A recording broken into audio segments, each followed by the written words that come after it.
Good evening, and welcome to another Jazz Vespers service. This is our second to the last Vespers service this year. There will not be a Jazz Vespers service in December. The choir will be performing that night, but we will have our last one for the year next month, February, and a good song stylist that I work with on Sunday mornings at the other church that I play for. She'll be coming in to sing for you. Her name is Karen Evans.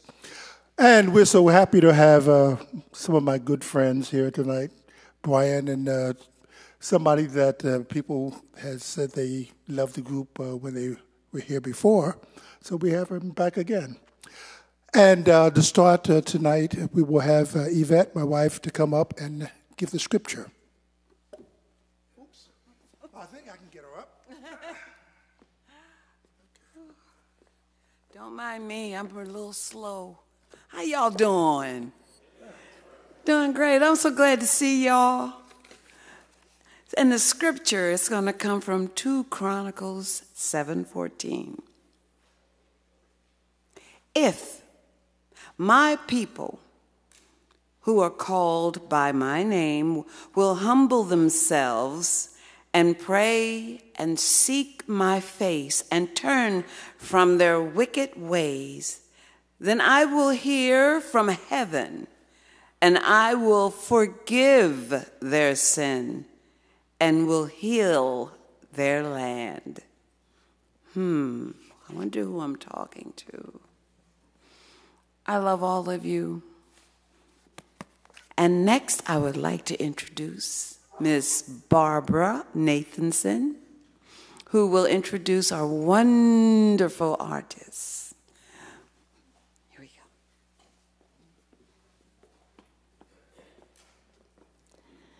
Well, we're so rich with talent in this church that, we have to periodically pull people from the church to come in here. I have brought a lot of artists from outside, but I don't want to neglect the jewels that are here all the time. Tonight we have one such jewel, this wonderful, wonderful craftswoman, Jenny Johnson, whose work I know you saw as you came in, and when you go out, be sure to look those over carefully on the front and the back, because you will be amazed at what she does with a teeny tiny needle. And I'm going to let her to tell you about it. Our own Jenny Johnson. Would you come up, please?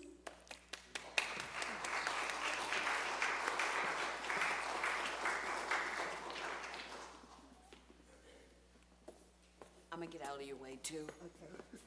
Give you a hug.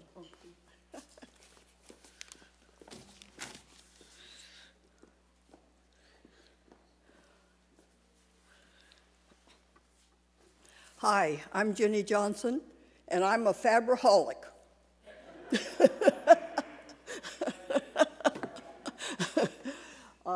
My mom was a quilter. She was a utilitarian quilter. We were poor, and I can remember she would make quilts out of my dad's old pants or something, I was the only girl with 3 brothers. She wanted me to be a quilter. I was having none of it. I'd rather play ball, and I'm good at it, too. Anyway, so then in 1992, my dear mom and my dad 2 months earlier passed away back in Maryland. I'm from Frederick, Maryland. I'm below the Mason-Dixon line. Anyway, and so on the way home, on the airplane, can you hear me? When I step aside, can you hear me? Anyway, on the way home on the airplane, I said, I'm going to take a quilting class in honor of Mom. Oh, thank you. Then I can move around. Yes. Anyway, so I did that. I got home and I went to the senior center, took a quilting class, and the first block that I made, forgive me, Dad, was Drunkard's Path, because my daddy drank too much. He was a good, wonderful guy, But anyway, that was the first block that I made. Anyway, I went on then and, I took a class or two, and I immediately was hooked. It was in my blood. I wasn't a utilitarian quilter, but I did something a little bit fancier, and it's out of my brain. I don't like to do what someone else tells me to do. So all those quilts you see out there, I have looked at others and gotten ideas, but they're mine. They're my design, and they're all by hand. Now that I'm 87 years old, I don't have time to do them by hand. So I now sew on the sewing machine. I have made about 300 baby quilts, crib quilts for the babies in the hospital. And I have made close to, maybe 75 soldier quilts, I call them, for the wounded soldiers in the VA, and I take them over there. I am obsessed. I am up in the morning, and I just go in there to fondle the fabric sometimes. Anyway, I also love Jazz Vespers. I support it. So I made a quilt that is all musical instruments. I'm going to show you.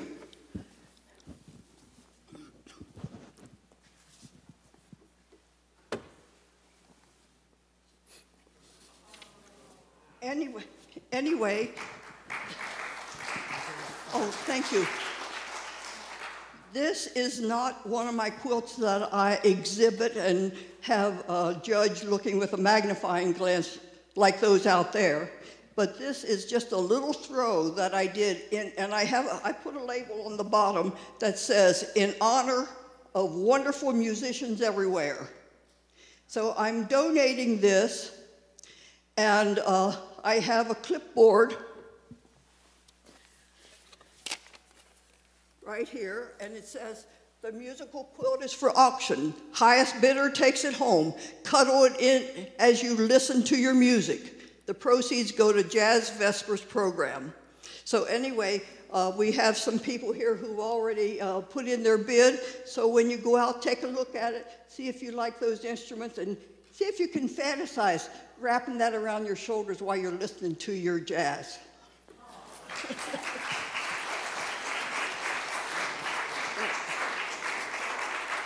Anyway, enjoy those quilts.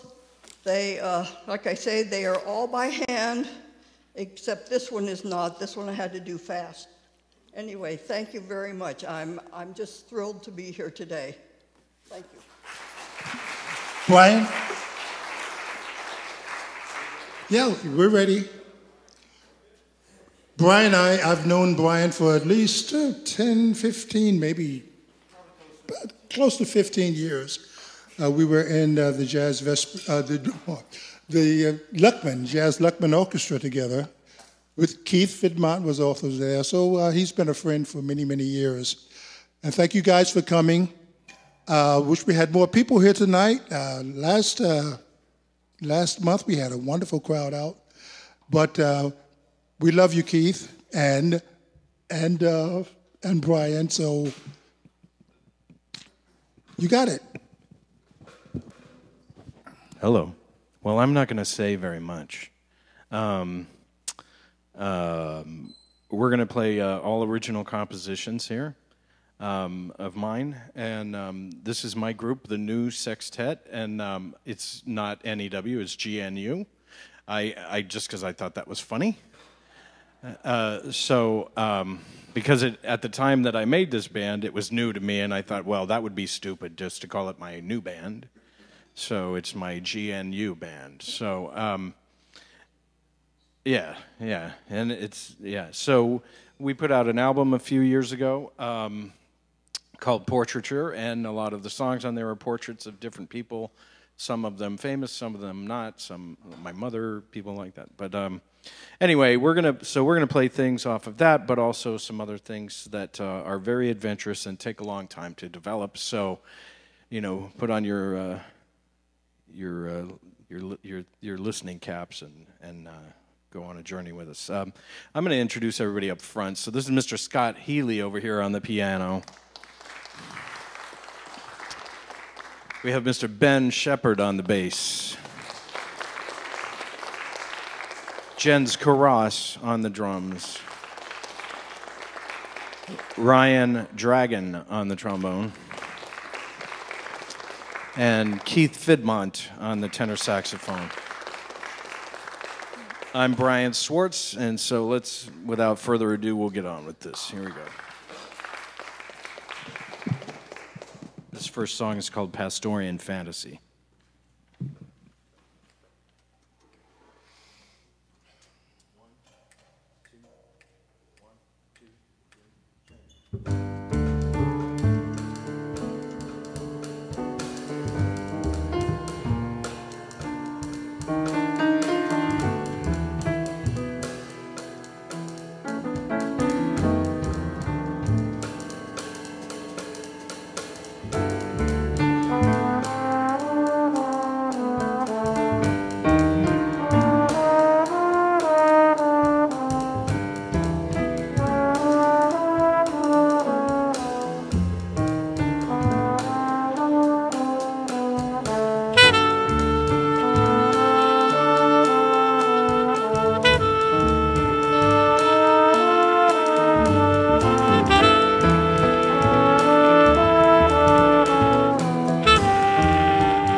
This happens all the time to me. They just turn my mic off because they don't. At least these guys know I shouldn't talk. But no. It used to be worse, though, didn't it? Yes. I would ramble on and on and on. Now I just do that on that. So, yeah, you can see we stretch out a little bit. We like to take our time with things. That last one was called David 5:11. That is a dedication to the late great painter Jean-Michel Basquiat. So that's a portrait of Basquiat, which is, I don't know. There's nothing else for me to say about that. We're going to go right to our next tune, "Smile for Me," which it's also on portraiture, and I guess I said it was a self-portrait on there, but it's hard to say. Anyway, "Smile for Me." Once again, Ryan Dragon on trombone, Keith Fidmont on tenor saxophone, Scott Healy on the piano, Ben Shepard on the bass, and Jens Karras on the drums. Brian Swartz on the trumpet. Yeah, I know that guy. That's me. It's nice and warm in here. So, yes, here's "Smile for Me." Yep.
Hello. Is it on? Okay. Ryan Dragon on the trombone. Keith Fidmont on the tenor saxophone. Scott Healy on the piano. Scott Healy. Ben Shepard on the bass. Jens Koros on the drums. Yours truly, Brian Swartz. Thank you so much for having us here. I think I got it all out. I think it all came out. So, thank you so much, Lanny, for having us here. Thank you so much. I really appreciate you having us. So, thank you. Hopefully, we'll come back again real soon. So, all right. Oh, that was beautiful. Thank you.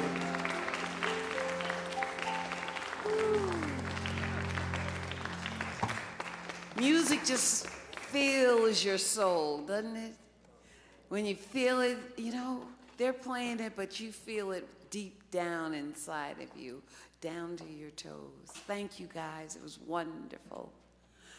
I'm going to give you a message today, a quick one. And it's a little story, and it's about telling the truth. Remember when you were young and you used to roughhouse with your siblings, you know, usually winding up breaking things. And one time, you did the ultimate abuse to your mother's house and broke her favorite and most precious flower vase. And there was no doubt that you did it. And you had no intentions of taking the blame, because taking the blame probably came along with some embarrassing yelling from your mother that would inform the whole neighborhood that you did what you did, and worst of all, a spanking that would leave your legs and butt hurting for days.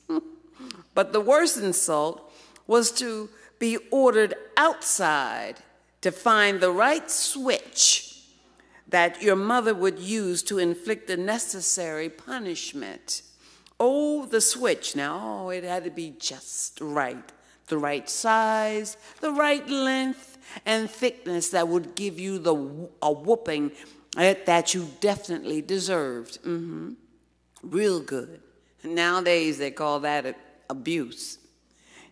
Yesterday's, whoo, that was what you got for doing something real bad. So, what did you do? You lied. Yep. You out and out lied to your mother. You used your sweetest voice and said, "Mommy, I didn't do it. It wasn't me. It was Benny." Now, that's your younger and much smaller brother. He did it.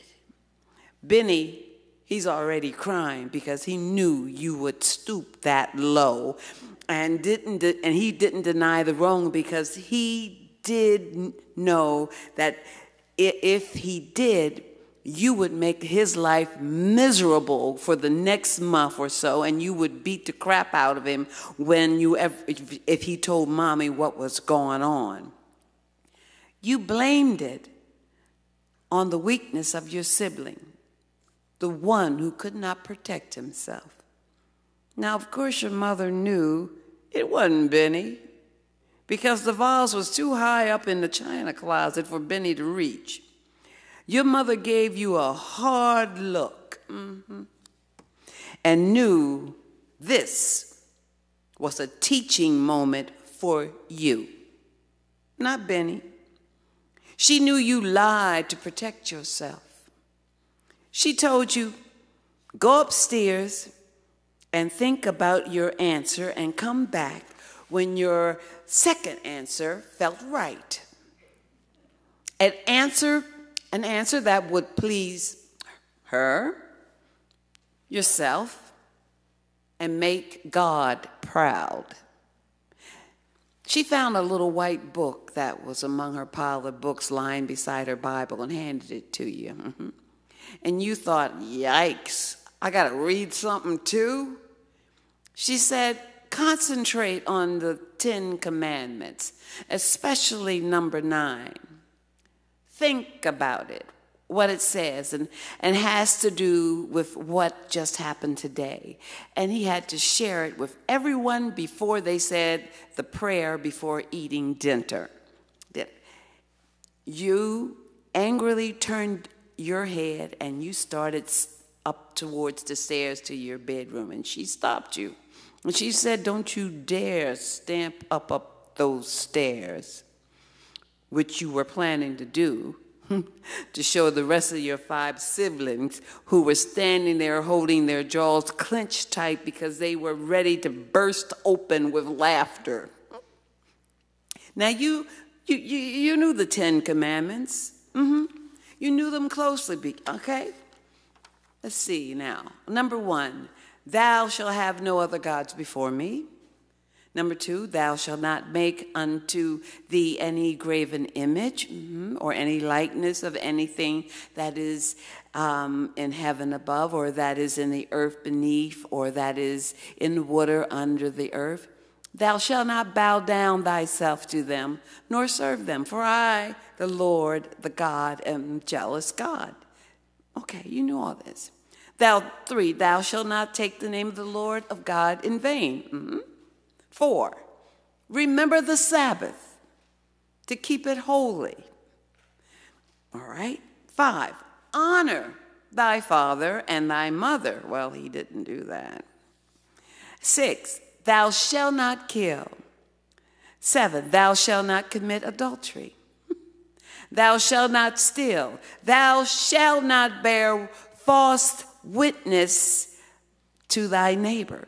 Thou shalt not covet thy neighbor's house. Thou shalt not covet thy neighbor's wife, nor his manservant, nor his maidservant, nor his ox, nor his ass, nor anything that is thy neighbor's. And that was number 10. So you knew all that, but never really paid much attention to them. You know, the Sunday school teacher said the commandments were made to be the rules for our society. Following them, we would all get along smoothly. No wars, no murder, no distrust of anything. Nothing bad would happen, you know. But the things are bad happening in this world right now, so somebody's not following these rules. Okay, so this time he had to read them and understand them, especially number 9, or his mother would have a fit all over him because he really did lie, but this time he got caught. He read the ninth commandment. He only had a half hour before dinner, and they were having fried chicken, potato salad, and greens, his favorite meal of all meals. The 9th commandment read, you should not bear false witness against your neighbor. Now, what does that have to do with Benny? He's not my neighbor. Oh, he got it. He said, they mean somebody close. False witness. Does that mean him blaming Benny for something he didn't do? Yeah, I got it. Okay, I got it. I'm sorry. But he read on, and he saw how lying could destroy society. It would leave a hole where injustice would thrive, and truth would not count for anything. Truth is what holds the world together.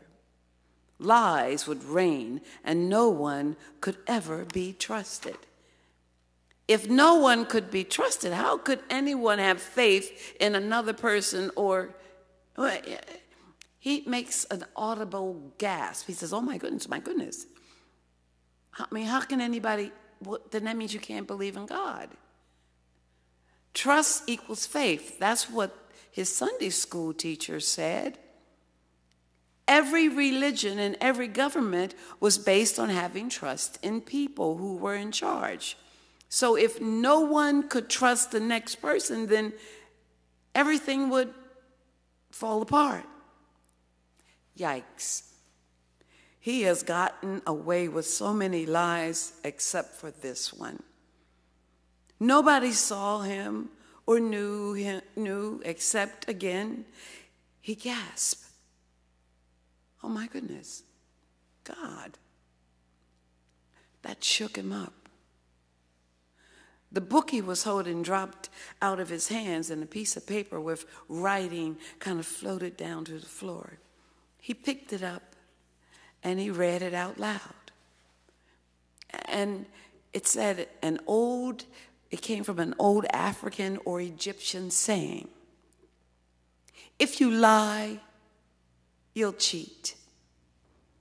If you cheat, you'll steal. If you steal, you'll kill. If you think nobody's watching because there's nobody there, you're wrong. God is always watching. God is all-knowing, all-present, all-powerful. He is the all-seeing eye. Oh my.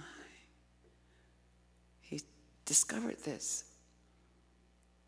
How to tell his mother he understands, and how to ask Benny for forgiveness.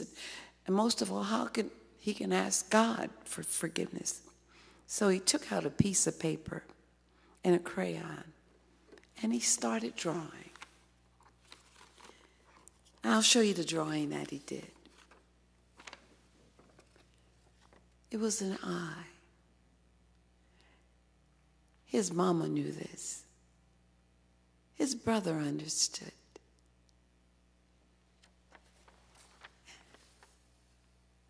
And he understood that no matter what he did or what he said, God was there.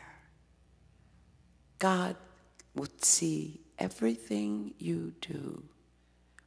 And eventually, you will have to pay for it. Thank you. Now I have these papers outside if you like them. And I want to tell you something. Jenny, you are fantastic. The artists that did those quilts, if any of you know what it is to sew and put a stitch by stitch by stitch by stitch, and that's how God puts us together, stitch by stitch by stitch. And you made the most beautiful quilts, and I thank you so very much. And for the work, oh my goodness.